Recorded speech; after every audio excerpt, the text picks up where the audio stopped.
Immanuel, Tuhan beserta kita semua. Kembali berjumpa dengan saya, Pendeta Jonathan F. Lupulalang, pada hari Minggu tanggal 30 Juli tahun 2023. Mari kita minta pertolongan Roh Kudus untuk pembacaan dan pemberitaan firman Allah. Mari berdoa. Tuhan Yesus, kami mau membacakan firman-Mu dan menyampaikan firman-Mu. Urapilah hamba-Mu dan kuat kuasa Roh Kudus-Mu. Dan para pendengar yang akan mendengarkan firman Allah ini, biarlah Tuhan juga memberi penerangan dari Roh Kudus, supaya para pendengar ini dapat diberkati oleh Tuhan Yesus lewat firman Tuhan ini. Berfirmanlah, karena kami sudah siap untuk mendengarkan firman. Dalam kasih dan pengampunan Kristus kami berdoa. Amin. Mari kita baca firman Tuhan yang diambil yang pertama dari Markus pasal yang kelima, ayat yang ke-33 dan 34. Lalu bacaan kedua dari 1 Korintus 13 ayat 13. Mari kita baca Markus pasal 5 ayat 33-34, berbunyi begini. Perempuan itu yang sakit pendarahan 12 tahun menjadi takut dan gemetar ketika mengetahui bahwa penyakitnya telah sembuh atas dirinya. Lalu perempuan itu tampil dan tersungkur di depan Yesus dan dengan tulus memberitahukan segala sesuatu kepadanya. Maka kata Yesus kepada perempuan yang mendapatkan penyakit pendarahan 12 tahun, "Hai anakku, imanmu telah menyelamatkan kau. Sekarang pergilah dengan selamat dan sembuhlah dari penyakitmu." Lalu 1 Korintus 13 ayat yang ke-13 berkata begini. Demikianlah tinggal 3 hal ini, yaitu iman, pengharapan, dan kasih. Dan yang paling besar diantaranya ialah kasih.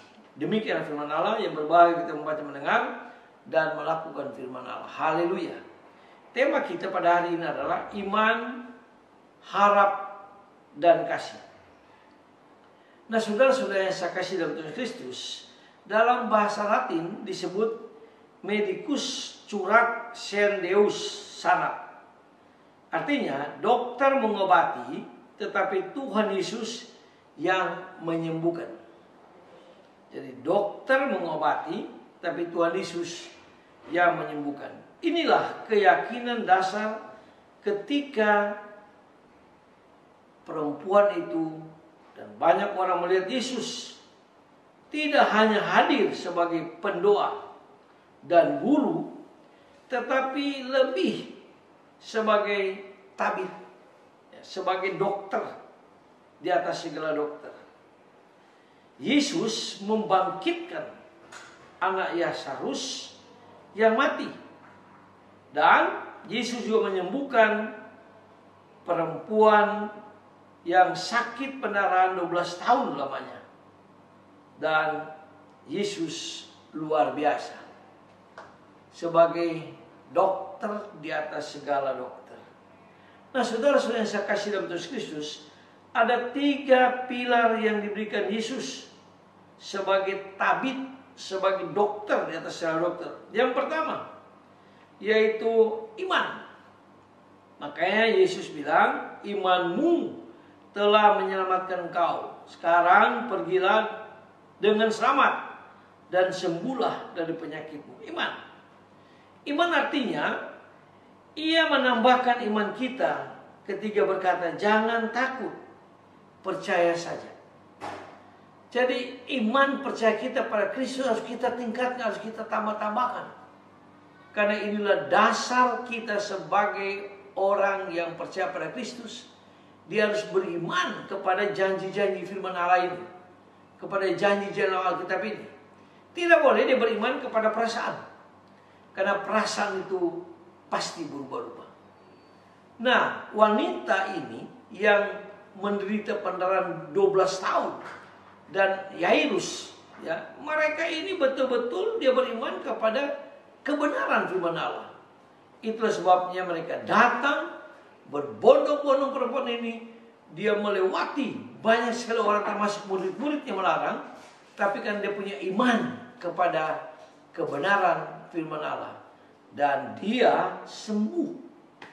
Dia hanya merapat pada Kristus, lalu dia sentuh jubah Yesus, maka dia sembuh. Jadi iman itu sangat-sangat luar biasa. Beriman kepada dokter di atas segala dokter, yaitu Tuhan Yesus. Yang kedua, harapan. Nah, Yesus memberikan harapan ketika berkata, "Talitakum," bangunlah. Ia membangunkan harapan kita yang kadang lemah bahkan mati karena sakit kekhawatiran tentang dunia ini. Jadi sama dengan wanita, dia harap-harap cemas. Tapi karena dia punya iman yang luar biasa, akhirnya dia menembusi jalan yang sulit. Dia harus menembusi kerumunan orang yang banyak karena dia berharap supaya Yesus dapat menyembuhkannya. Dan itu benar. Dan akhirnya harapannya terwujud. Dia sembuh dari pendarahan yang 12 tahun. Begitu pula dengan Yairus, anaknya sembuh, bahkan dibangkitkan dari kematian. Jadi kita harus punya harapan yang pasti bahwa Yesus dokter, terserah dokter, dia memberikan harapan yang pasti, yaitu kesembuhan. Yang ketiga adalah kasih. Yesus memberi kesembuhan berdasarkan kasihnya yang sangat luar biasa kepada anaknya Yairus maupun kepada wanita yang 12 tahun mengalami pendarahan. Dia punya kasih yang luar biasa. Itulah sebabnya setelah dia membagikan kasih itu, lalu dia beritahu kepada perempuan yang mengalami penderitaan 12 tahun itu, "Pergilah dengan selamat, sembuhlah penyakit." Wah, saya kira wanita itu sangat senang. Yairus juga sangat senang karena Yesus punya kasih yang menembusi segala rintangan-rintangan yang seringkali dihalangi oleh setan. Tapi setan takut pada Yesus. Karena Yesus memiliki kasih yang luar biasa, sehingga terjadilah kesembuhan yang luar biasa. Kita juga harus memiliki iman, harap, dan yang terbesar, kita harus memiliki hati yang mengasihi orang lain. Mengasihi orang yang perlu kita tolong. Mengasihi orang yang miskin. Mengasihi orang yang sakit bertahun-tahun. Kita perlu terus berdoa dan membawa mereka satu persatu itu kepada Tuhan Yesus. Semoga firman Tuhan ini menguatkan iman kita dan memberkati kita semua. Terpujilah Kristus sampai kita berjumpa di kesempatan yang lain. Mari kita berdoa. Tuhan Yesus, terima kasih atas kebenaran firman-Mu. Ajar kami Tuhan supaya kami memiliki iman yang sungguh-sungguh kepada kebenaran firman Allah. Ajar kami Tuhan supaya kami sungguh-sungguh berharap kepada pertolongan Tuhan Yesus. Ajar kami Tuhan seperti Tuhan Yesus, kasih yang luar biasa, mengasihi orang lain, mengasihi orang susah, mengasihi orang miskin, mengasihi orang yang perlu ditolong, dan mengasihi sesama manusia, terutama mereka yang belum percaya Yesus.